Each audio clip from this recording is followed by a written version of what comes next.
being repeated many times. "I tell ye there shall be no such betrothal. I tell ye there shan't. A child like her!" She knew the subject of the dispute to be herself. A cool feminine voice, her mother's, replied, "Have done with you, and be wise. He is willing to wait a good 5 or 6 years before the marriage takes place, and there's not a man in the country to compare with him. It shall not be. He's over 30. It is wickedness." "He is just 30, and the best and finest man alive, a perfect match for her." "He is poor." "But his father and elder brothers are made much of at court, none so constantly at the palace as they, and with her fortune, who knows, he may be able to get a barony." "I believe you are in love with him yourself." "How can you insult me so, Thomas? And is it not monstrous for you to talk of my wickedness, when you have a like scheme in your own head? You know you have. Some bumpkin of your own choosing, some petty gentleman who lives down at that outlandish place of yours, Falls Park, one of your pot companion's sons." There was an outburst of imprecation on the part of her husband in lieu of further argument. As soon as he could utter a connected sentence, he said, "You crow and you domineer, miss, because you are heiress general here. You are in your own house, and you are on your own land. But let me tell ye, that if I did come here to you instead of taking you to me, it was done at the dictates of convenience merely. Hell, I'm no beggar. Hadn't I a place of my own? Hadn't I an avenue as long as thine? Hadn't I beeches that will more than match thy oaks? I should have lived in my own quiet house and land contented if you had not called me off with your airs and graces. Faith, I'll go back there. I'll not stay with thee longer.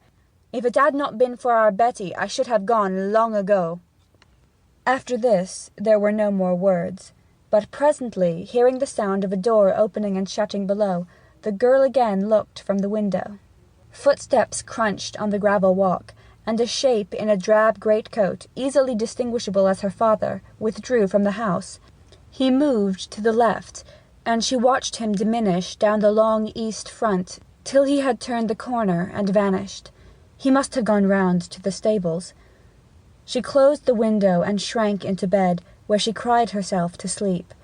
This child, their only one, Betty, beloved ambitiously by her mother, and with uncalculating passionateness by her father, was frequently made wretched by such episodes as this, though she was too young to care very deeply for her own sake whether her mother betrothed her to the gentleman discussed or not. The squire had often gone out of the house in this manner, declaring that he would never return, but he had always reappeared in the morning. The present occasion, however, was different in the issue.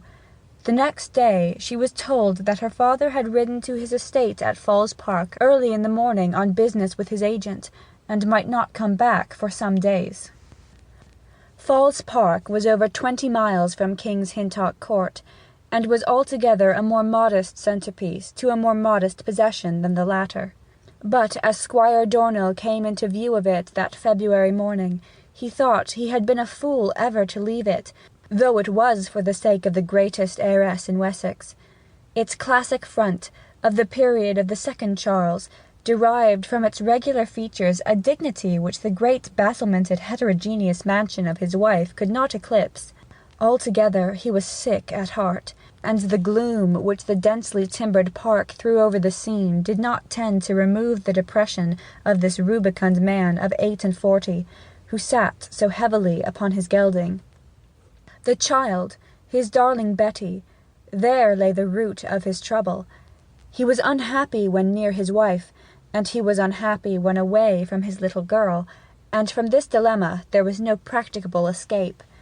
As a consequence, he indulged rather freely in the pleasures of the table, and became what was called a 3-bottle man, and in his wife's estimation less and less presentable to her polite friends from town.